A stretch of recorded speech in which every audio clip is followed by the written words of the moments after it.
we're going to dive into now a little bit deeper on how to properly estimate your budget for your container home. So we put right here, we created a little bit of a DIY budget matrix. So what this is, you can screenshot this, take a photo of it, just so you have this info as we kind of slide past it.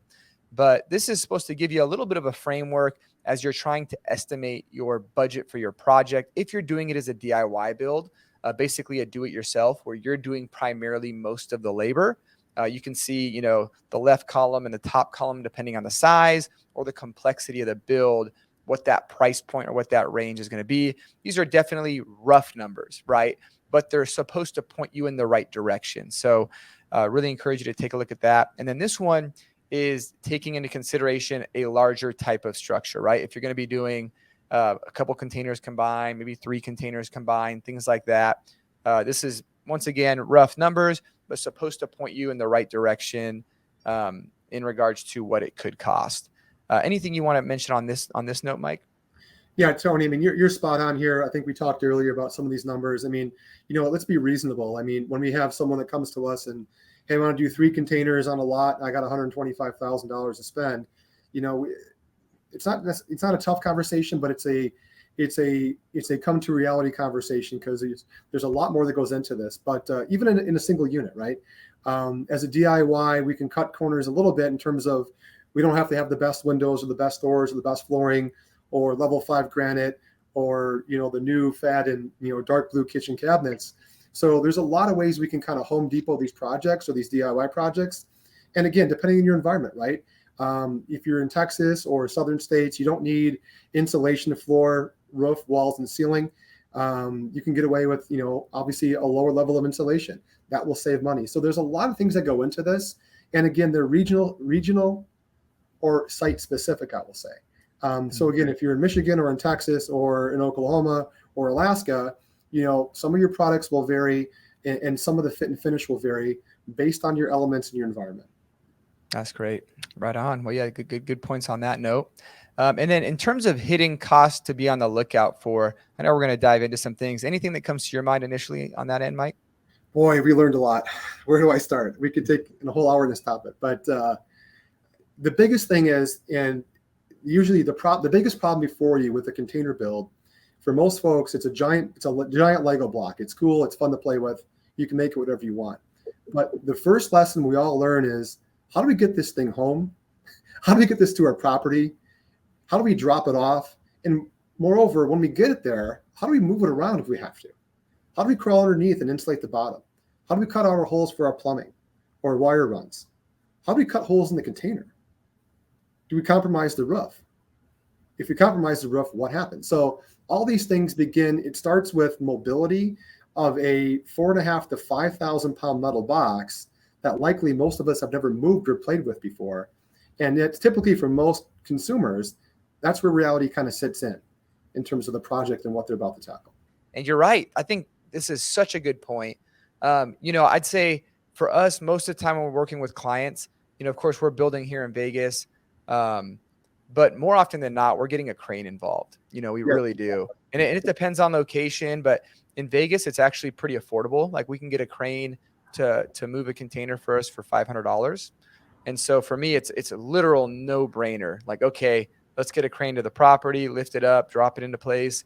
And that's necessary if you can't access it with a tilt bed truck. If you have a situation where you can kind of tilt right into place, drop off your container, and you're good, that's always nice as well. And this next slide is going to go over some of those hidden costs that are related to a permitted build. So I'll just kind of recap some of these, and then we can dive right in. So the first one is site prep, right? So you own your land. Of course, that's a cost. Now you have to develop your land for your container or for your home.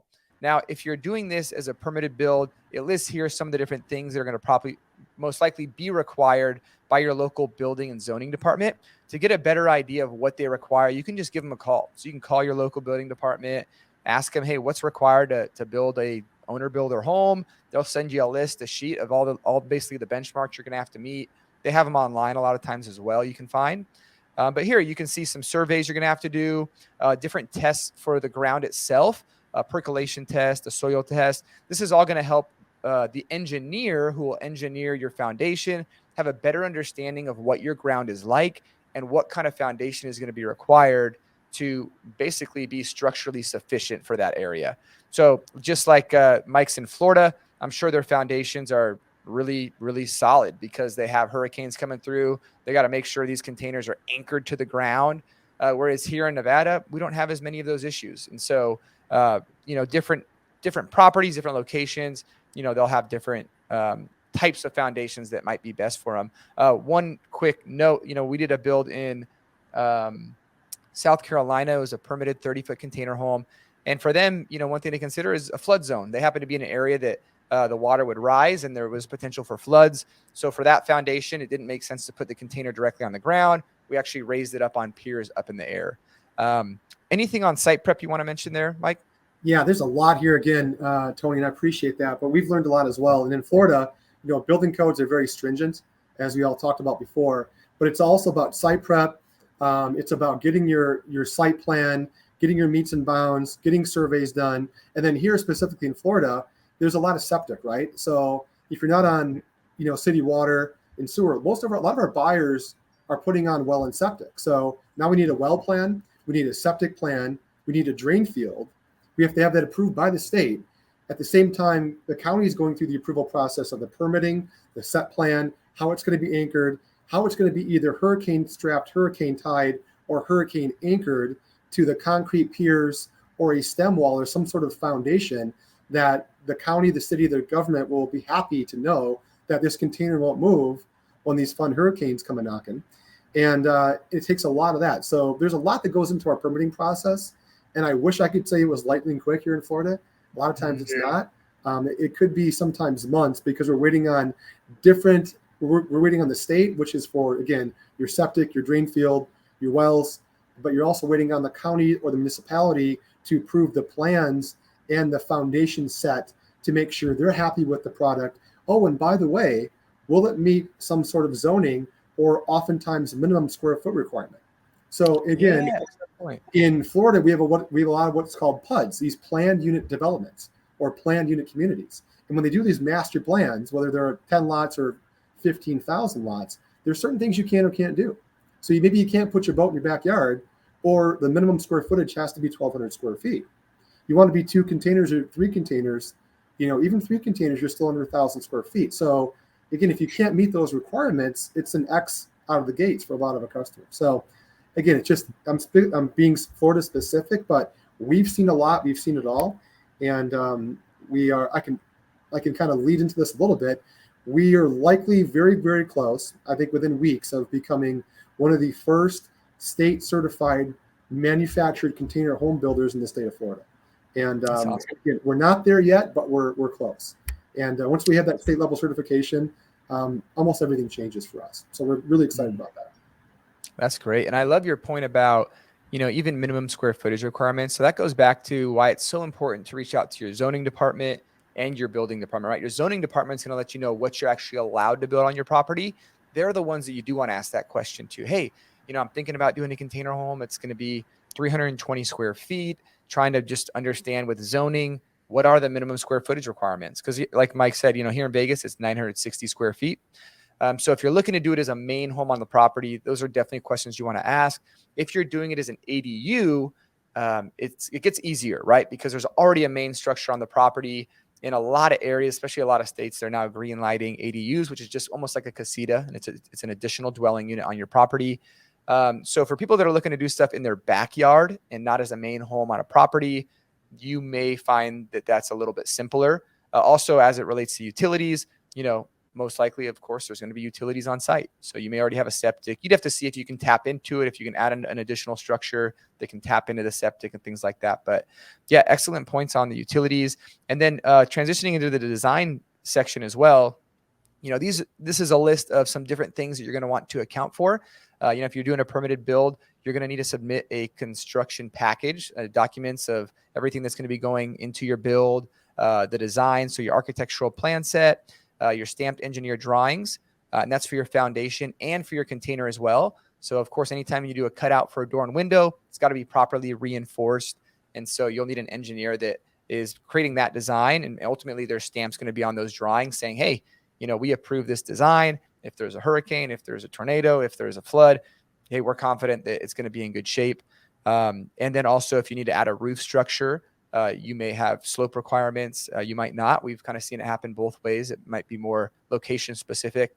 And then it goes on. I'm not going to bore us with all the details, but you can kind of read there, take a picture of it. Tony, if You I can can say see one these. thing, if you don't Yeah. mind, and this to finish this point, I think that if there's one thing, and if you're DIYer, I love it. But if there's one thing you're going to hire out expert talent here. Spend money here. If anywhere, phone a friend, hire a friend, find a contractor, find a permit runner in your neighborhood or your town or your municipality. Find a contractor, an expert, again, an architect, a draftsman, an engineer to help you through this process.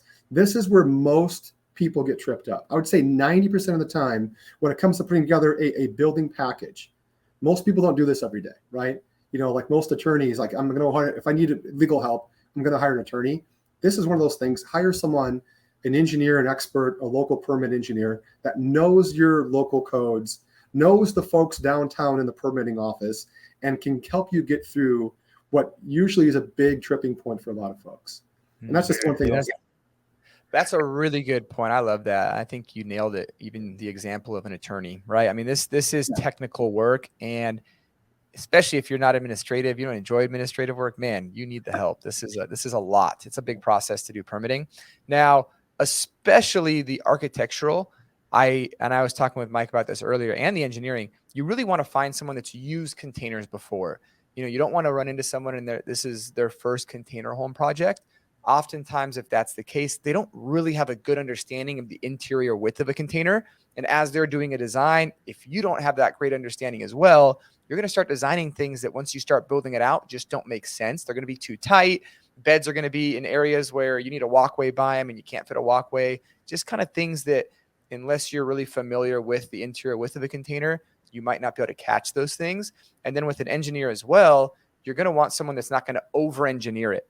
At the end of the day, when the engineer is putting their stamp on the plans, it's their butt on the line. And so they want to make sure that this is done right. And if they've never dealt with containers before, they may not have a good understanding of what's required to make sure it's engineered properly.